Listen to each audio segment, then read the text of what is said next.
Our world seems to be spinning out of control. We live supersized, fast-paced lives while we spend more than we earn.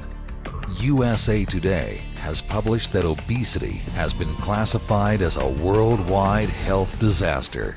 The rate of obesity in North America is a staggering 65%. Is it possible to take control of our lives and reset our future? Don't you ever wish your body had a reset button? With USANA's 5-day high-fiber cleanse, you can make a clean break. Now's the time for you to say, I'm taking control of my life today. Now you got the vision, you've got the plan, and you got the knowledge that you can. So what you'll get is what you said. So reset your life, reset your life, reset your life. I want to congratulate you on your decision to reset your health. We designed the Reset program to help you kick your carbohydrate cravings, reset your metabolism, and start down the path toward a new and healthier you.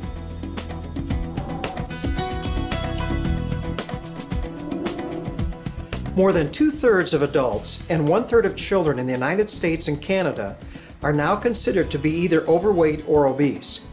1/3 of the adult population is presently on a diet, and another third is trying to maintain their weight. In the U.S. alone, we are now spending more than $30 billion each and every year on diets. Unfortunately, many of these diets simply do not work. Medical studies show us that nearly everyone who loses weight on a diet will gain all that weight back and more in just a couple of years. No wonder people are so discouraged. Still, the question remains, why don't diets work? The first answer is simple. Because diets are a short-term solution for a long-term problem. Another reason diets don't work is because they are not balanced. First, we thought the problem was too much fat in our diet.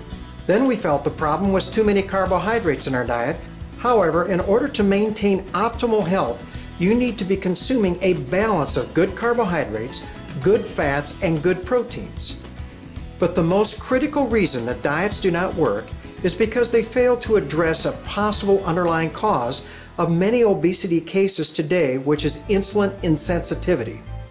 When you are not as sensitive to your own insulin, your body not only begins storing additional fat, but it also literally holds on to that fat like a sponge holds on to water. In 1981, Dr. David Jenkins introduced a new concept for how quickly our bodies are able to absorb long chains of sugar, which make up carbohydrates. He had his patients eat a particular carbohydrate like bananas or apples or bread or potatoes or green beans, and then measured how quickly these foods caused their blood sugars to rise. He then compared this rise in blood sugar to a controlled carbohydrate, which in most cases was glucose. Using this comparison, he was able to calculate a number that he labeled the glycemic index. Dr. Jenkins shocked many by finding that certain complex carbohydrates found in our breads, flour, rice, cereals, and potatoes actually spike people's blood sugar faster than if we were spooning table sugar onto their tongue. High glycemic foods literally spike your blood sugar and stimulate the release of insulin, which is your storage hormone. The body needs to control blood sugar in a very narrow range, and insulin drives the sugar into the cell to either be utilized or stored as glycogen or fat. Insulin also blocks the release of fat. So what exactly happens when you spike your blood sugar? When blood sugar rapidly rises, it causes a tremendous release of free radicals, which in turn leads to significant inflammation of the arteries, especially the fine arteries of the muscle called capillaries. This is known as glycemic stress. When you stimulate the release of insulin, your blood sugar drops about as fast as it went up. In fact, in the majority of individuals, the blood sugar will actually drop too low. With low blood sugar, you not only could note shakiness, weakness, and maybe some confusion, but it's also possible to have a seizure or go into a coma. You see, the body must maintain its blood sugar in a very narrow range. because low blood sugar causes the release of stress hormones like adrenaline or cortisol. And even though the blood sugar will eventually return to a normal range, you are often left with an uncontrollable hunger. You just have to eat something, and you usually crave another high glycemic meal. In fact, studies have shown that people who eat a high glycemic meal actually eat 80% more calories during the rest of the day when compared to those that eat a low glycemic meal. Much of what we have been calling emotional eating or cravings are really just this vicious cycle. It is important to realize that your muscle actually becomes less sensitive to your insulin even before your fat cells do. Therefore, your muscles, which normally take up 85 to 90% of the calories from your meal, are not able to utilize the calories normally from any meal or snack.